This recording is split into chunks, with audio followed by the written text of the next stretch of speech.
Pensando agora na questão da geopolítica, nós vimos Bolsonaro se alinhar a Trump, seguir a agenda dos Estados Unidos, fazer concessões.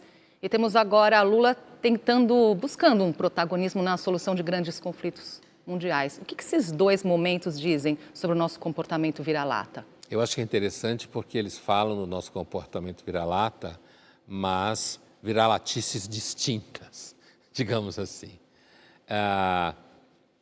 No caso do Bolsonaro, é a vira-latice clássica, lamber as botas do americano, né? Então, se sentir inferior, querer copiar, querer ser um discípulo claro, dizer que é amigo do Trump, que é amigo dos gringos.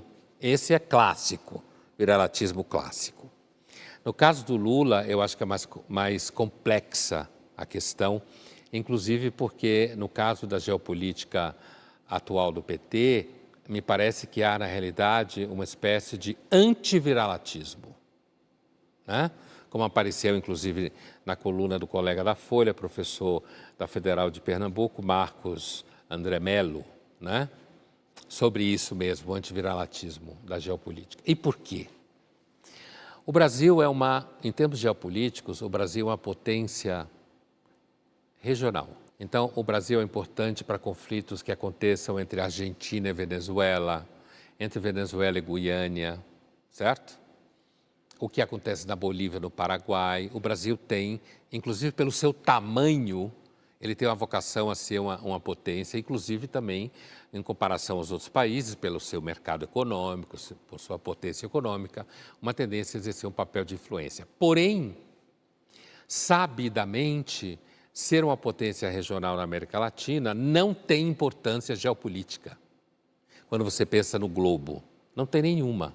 Agora, né? como nona economia do mundo, não é importante a gente se colocar? Dizer que nós somos a nona economia do mundo, isso pode ter um valor nas discussões econômicas. Simbolicamente, o Brasil ou qualquer outro país da América Latina, a Argentina durante o tempo tinha menos isso economicamente. Mas o Brasil, mesmo que ele seja a nona potência econômica, ele não tem impacto nas mesas de discussão internacional. Primeiro, ele está distante geograficamente, ele nunca teve trato nessa área, certo? O que o Brasil, eu lembro quando o Lula acho que foi o Lula que quis entrar numa de ajudar a resolver o problema iraniano. O que a geopolítica brasileira tem a ver com conflitos no Oriente Médio e com conflitos no Irã? Historicamente. E aí tem uma coisa, sabe, Andresa, eu acho que os países da Europa e os Estados Unidos, eles acabam sendo muito importantes geopoliticamente, justamente porque, no caso dos países da Europa, eles têm um histórico de colonial. Eles estiveram praticamente em toda parte do globo. O Oriente Médio, inclusive, ele foi, depois que o Império Turco Otomano perdeu, desapareceu, porque foi aliado da Alemanha na Primeira Guerra, a França e a Inglaterra dividiram o Oriente Médio. Dividiram. Os Estados Unidos é a maior potência militar do mundo.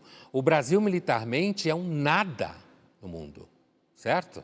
Então, é por isso que parece, na hora que a geopolítica do PT ou do Lula, seja o Lula 1, 2 ou 3, quer, por exemplo, se apresentar como alguém que pode comentar Israel, Palestino, Irã ou qualquer coisa, ou também teve um momento de Rússia e Ucrânia, aparece a desmedida em como que o Brasil ou o Lula ou quem for pode achar que ele pode ser um grande mediador de conflitos quando, por exemplo, recentemente o Lula deixou claro de que lado ele se colocava, de que lado o Brasil se colocava. Não tem como mediar isso de uma forma importante. O Brasil não tem força como o Brasil não tem importância militar e geopolítica, ele não tem força de convencimento. Entende? O que ele pensa não tem força de convencimento, não tem veto na ONU.